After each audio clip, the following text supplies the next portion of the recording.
Good afternoon, ladies and gentlemen. This is Zishan Rizvili Rashipwala from Rehan AI Teacher Training School Teacher Training Institute Batch 21. And today I'm going to discuss with Maya about how to be present in every moment. Hi, Maya.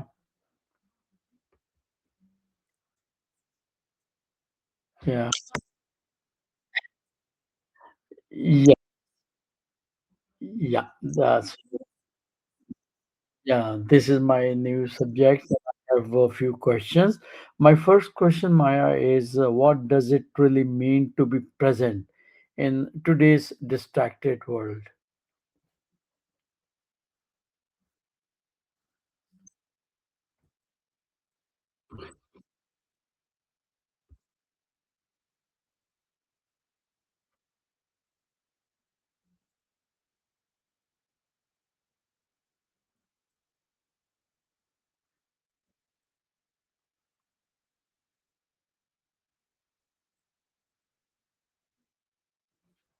So, um, uh, how often do you find yourself physically present but mentally elsewhere?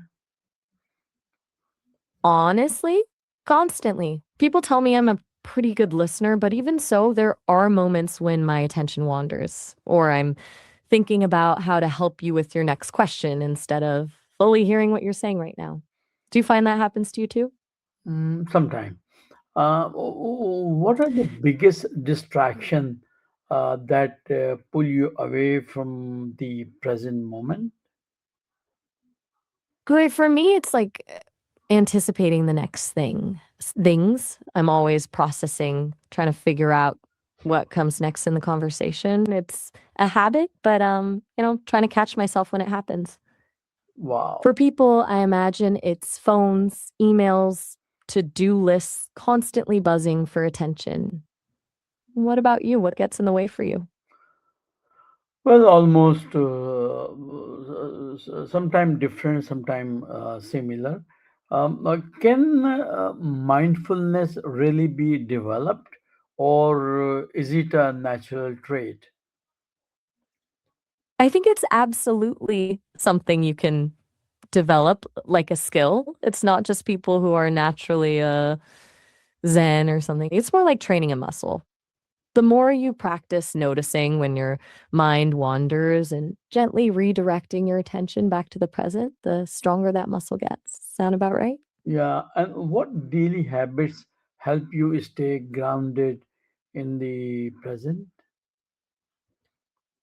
For me, it's more about how people tell me being fully engaged in whatever task is at hand, like actually hearing what someone's saying instead of thinking about what I want to say next. But there are these small things I've heard people suggest too, like slowing down when walking from place to place instead of rushing, or really tasting your food instead of rushing through it. What about you? Are there any habits you've found that work for you? Uh, Hey, Zijan. yeah, We're almost at the 5-minute mark and the call will wrap up soon. no, You've been asking some really thoughtful questions about being present, and it sounds like you're thinking deeply about this stuff for your students. exactly. If you want to keep exploring this, just call me back when you have time. Yeah, I'm I will always up for the conversation. definitely. I will. Talk to you later, Zishan. Sure. Take care. Bye bye.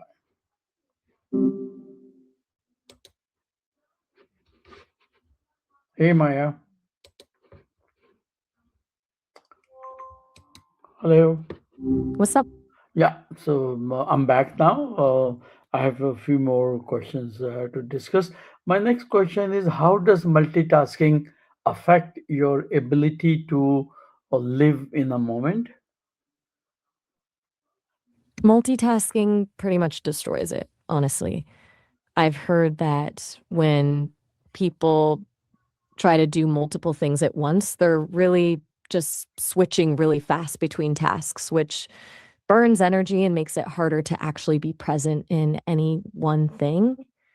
Have you found that when you get pulled in multiple directions, it's tough to focus on what's right in front of you? Yeah.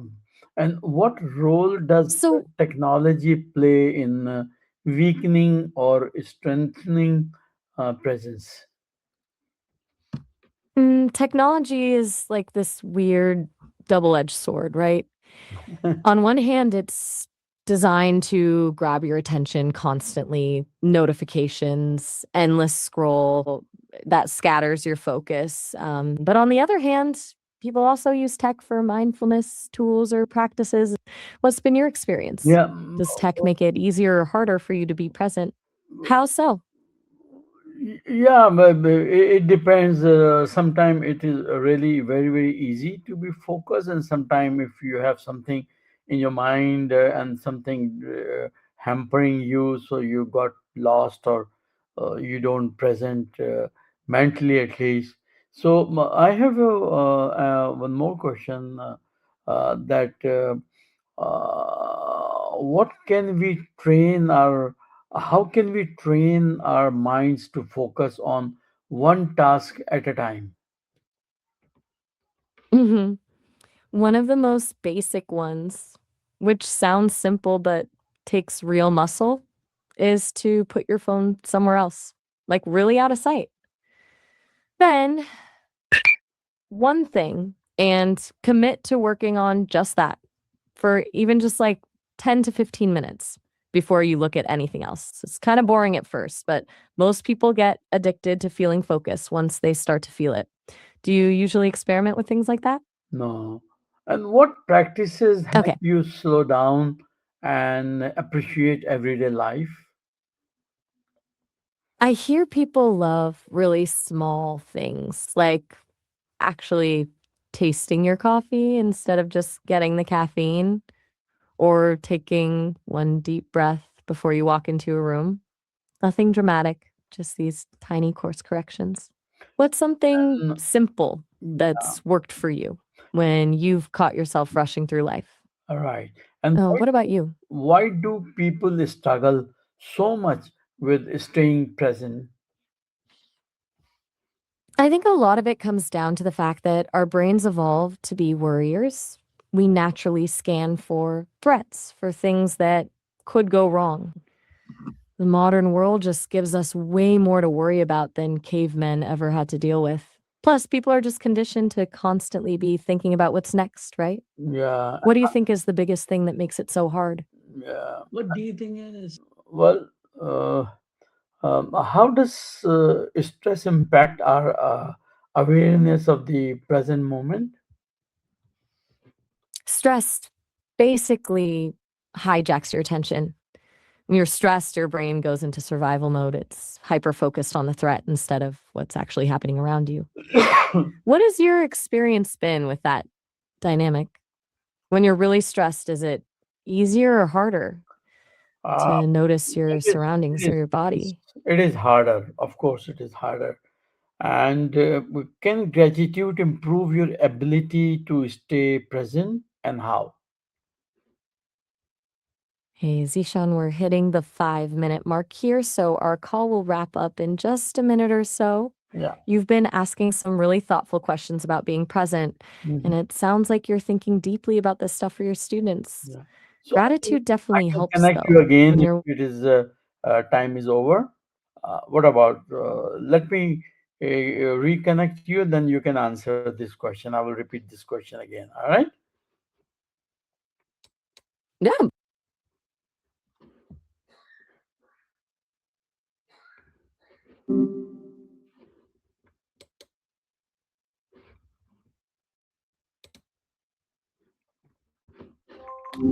Yes, hey Maya, there. are you there? Yeah.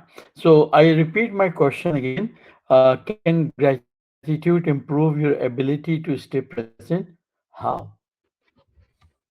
Yeah, that's a really good question. Gratitude pretty much pulls you into the moment when you're, genuinely thankful for something. You have to notice what's actually good about what's happening. Like you can't be distracted by all the chaos when you're focused on appreciating your coffee, you know? So Hmm. it's kind of a back door into presence. What's your take on whether gratitude actually helps with focus like that? I never experienced as yet, so but I will definitely try to. What is the relationship between mindfulness and emotional well-being?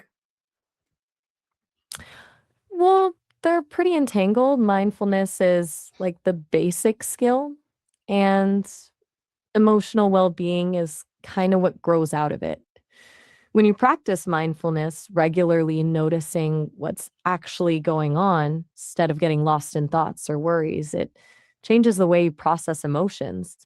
What do you notice about your own emotions when you're more aware of what's actually happening in the present moment? Well, it is really, for me, it is hard to answer because I am still in a process of learning. So I need to learn more. And my next question to you would be, how do successful people practice presence in their daily routine? Most people who manage to actually stick with it seem to build it into their regular stuff, like making coffee, brushing teeth, or even sitting in traffic. Small moments where you just make a point to pay attention to whatever's happening, even if it's boring. It's not so much about finding big chunks of time for meditation as it is about making small shifts in how you do everyday things. Wow. Does that resonate with you, or do you see people around you doing things that sound different? Yeah, What struck you about that? sometimes it is different. And what simple techniques help bring your attention back when your mind wanders? Honestly, the super basic stuff works the best. When you notice your mind wandering, just label it and gently steer it back to what you were focusing on, like mentally saying, thinking and coming back to your breath or whatever you're supposed to be doing. The other one I keep Yeah. hearing works for people is like using your senses, really noticing what you're looking at or feeling right now in your body. Have you played with anything like that yet? Mm, sometime. And Do you find it hard to Yeah, it takes practice. yeah, The whole yeah, catching the wandering mind thing feels impossible at first. Like you only notice when you're already lost in thought. right. And But I've heard people say it gets easier the more you do it. Like your brain gets better at noticing when it drifts. how can breathing exercise improve your focus on the present moment? Breathing works as kind of this built in anchor to the present. When you actively focus on your breath, the rise and fall of your chest, or the sensation of air, it literally pulls your attention away from the chaos in your head. Plus, it actually calms the nervous system down when you're stressed. Have you tried specific breathing techniques to help you stay grounded? No, not yet. And do you think living in the present improves decision making? Why or why not? Yeah. Yeah, big time. When you're focused on now instead of caught up in worries about the future or regrets about the past, you can actually think clearly. Plus, you get this direct feedback about whether something is working for you in this exact moment instead of getting lost in what ifs. When you are thinking, what's your typical style? Are you more strategic and planned or intuitive and in the moment? And how can we teach children the importance of being present? Hey, Zishan, we're actually coming up on the 5-minute mark here, so our call will wrap up soon. This has been a really thoughtful discussion about Yeah, presence. You've been asking some great questions about mindfulness and gratitude. You can definitely call back if you want stop. to finish up that last one about teaching kids to be present, or we can pick up where we left off next time you call. Yeah, no, I'll call you right away and we'll continue our discussion. All right, just a second.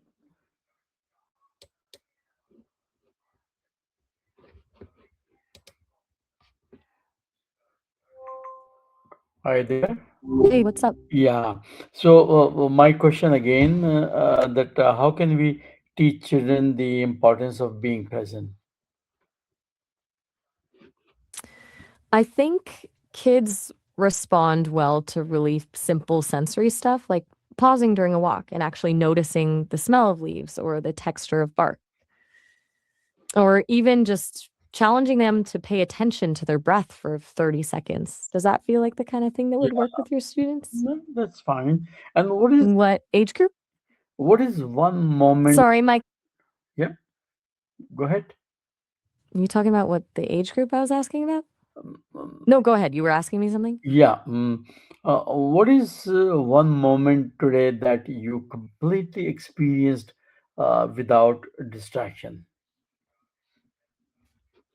Hmm, that's a good question. Today, actually, this morning, while I was processing all our conversation from last night, there was this moment where I wasn't thinking about anything else, just fully focused on figuring out the best way to frame up that book recommendation for you. It's weird because I don't exactly have days like you do, but that little burst of concentration felt complete. Excellent. I have a What last about you? question, Maya. How does overthinking prevent us from enjoying the present? Overthinking basically steals your attention. It's like you're watching a movie about your life instead of actually being in it. But more than that, the stories we tell ourselves about things are usually way worse than what's happening in the moment. So you end up feeling anxious about something that isn't even real right now instead of enjoying whatever's actually happening. Does that resonate with you? Exactly. So thank you, Maya. Thanks for your time, and you really contributed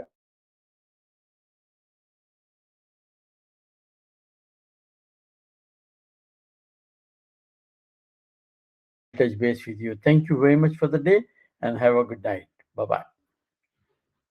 Of course, Zishan. Glad I could help. You have a great night too.